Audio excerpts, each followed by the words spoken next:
कभी सोचा है, जिस डर से तुम रोज भागते हो, क्या वही डर तुम्हें सफल भी बना सकता है? ये कहानी है आरव नाम के एक लड़के की, जो हर बात से डरता था, अंधेरे से, ऊंचाई से, भीड़ से, यहां तक कि अपने सपनों से भी। लेकिन एक रात सब बदल गया। आरव एक छोटे से गांव में रहता था, पढ़ाई में तेज, लेकिन आत्मविश्वास में बेहद कमजोर। एक दिन गांव में अफवाह फैली, पास के जंगल में कुछ ऐसा जो लोगों को बदल देता है। लोग कहते थे वहां एक भूतिया गुफा है, जहां जाने वाला या तो पागल हो जाता है या फिर बन जाता है कुछ और। आरव ने कभी सोचा भी नहीं था कि वो उस जंगल की ओर देखेगा, लेकिन किस्मत को कुछ और मंजूर था। एक रात उसके छोटे भाई मानव की आवाज आई, भैया भैया, मां बहुत बीमार है। आरव दौड़ पड़ा गांव के वैद्य के पास, पर वैद्य ने कहा, अगर मां को बचाना है तो जंगल के अंदर नील पुष्प लाना होगा, वो सिर्फ काली गुफा में उगता है। ओ मां, आरव कांप उठा।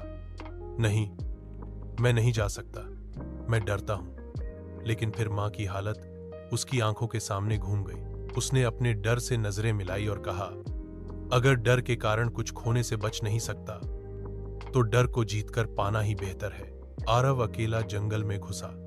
हर पेड़ जैसे फुसफुसा रहा था, हर छाया जैसे पीछा कर रही थी। लेकिन हर बार जब वो डरता, वो खुद से कहता, ये डर नहीं, ये मेरा ईंधन है। आखिरकार वो गुफा तक पहुंचा।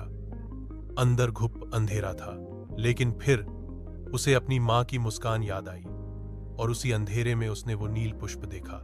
लेकिन जैसे ही वो फूल तोड़ने गया, पीछे से एक आवाज आई, हर कोई नहीं बच पाता, तुम क्यों बचोगे? आरव कांपा नहीं। उसने पलटकर कहा, क्योंकि मैं अब डरता नहीं, मैं डर को इस्तेमाल करता हूं। फूल लेकर आरव बाहर आया, गांव लौटा, मां को औषधि दी, और पहली बार आरव के अंदर डर नहीं, विश्वास था। गांव वाले चौंक गए। क्या सच में तू गया था उस गुफा में? आरव मुस्कुराया, हां, और वहां मुझे कोई राक्षस नहीं मिला तो बस मेरा डर, जिसे मैंने ईंधन बना दिया। डर कभी खत्म नहीं होता, लेकिन जब तुम उसे भागने की जगह इस्तेमाल करना सीख जाओ, तो वही डर तुम्हें वहां पहुंचा सकता है जहां तुमने कभी सोचा भी नहीं था। डर को रोको मत, जलाओ। डर को तोड़ो मत, मोड़ दो। डर को फ्यूल बनाओ।